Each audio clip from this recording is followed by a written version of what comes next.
Hi, for the purpose of this video, we're using a Chevrolet Corvette. Really not the right vehicle to use for a video on traction control, which is what we're talking about, but it was really good looking, so we decided to use it. This is Scott from Arming Chevrolet. Got my name tag on again. We're going to do another little installment of answers to questions you've never asked. And it's a nice spring day out here. It's a little warm, and I'm here with a snow broom, okay, for the springtime, which is because we're going to talk about traction control. And the question is, why is there a button and when do you turn it off?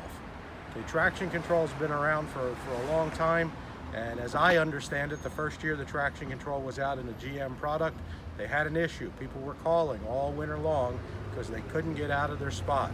They couldn't get out of their driveway. They couldn't get out if snow was surrounding them, and the reason was the traction control. So please imagine this, you're going 35 miles an hour, you hit something slippery.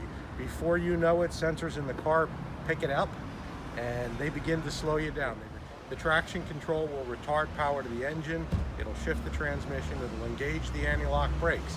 Before you know you're slipping, it's reacting to try and help you maintain control of your vehicle. And at 35 miles an hour, 30 miles an hour, 15 miles an hour, that is a great feature. It's actually saved my life in the past. Real experience with it. Okay, so it's just a fantastic way of helping you maintain control of your car. But now you have to imagine, what if I'm stopped? What if I'm trying to get out of a snow-covered spot? What if I'm trying to get out of a spot that's slippery and I'm trying to rock my car back and forth to gain some traction and get out of the spot that I'm stuck in? What happens is the traction control is still going to do the same thing. It doesn't matter if you're going 35 miles an hour or 0 miles an hour. It's going to engage the anti-lock brakes. It really won't shift the transmission at that speed, but it will retard power to the engine. So now you don't have enough wheel slippage in order to rock your car, to knock that ice and snow out of the way. I had a real situation with my wife where we were parked out front, we were parked in snow, and I was driving a Malibu, she was driving an Impala. I was out in about 30 seconds and she was still stuck, wondering how I got out. So she rolled down the window, I said, "Have you turned your traction control off?" And it was like a wow, I should have had a V8 moment. Okay, she goes, "You tell me that every year, and I forget every year." She turned the traction control off, she was out in 30 seconds.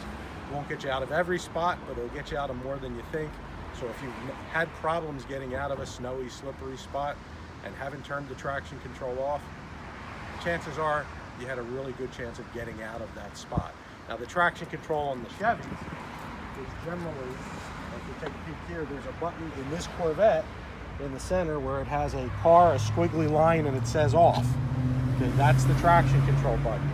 In most vehicles there is a button, it might be on the dash, it might be on the center console, that has that ability. When you push that button, the orange traction control light will come on the dashboard. It'll have a little line through it and it'll say off, and that tells you the traction control is off.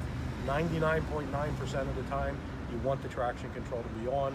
There really is no reason to turn it off, other than if you need to use the capabilities of the vehicle without having the traction control hitting the brakes, retarding power, and things of that nature. On some of our vehicles, it is in the driver information center, but of course we would make sure that you're aware of that.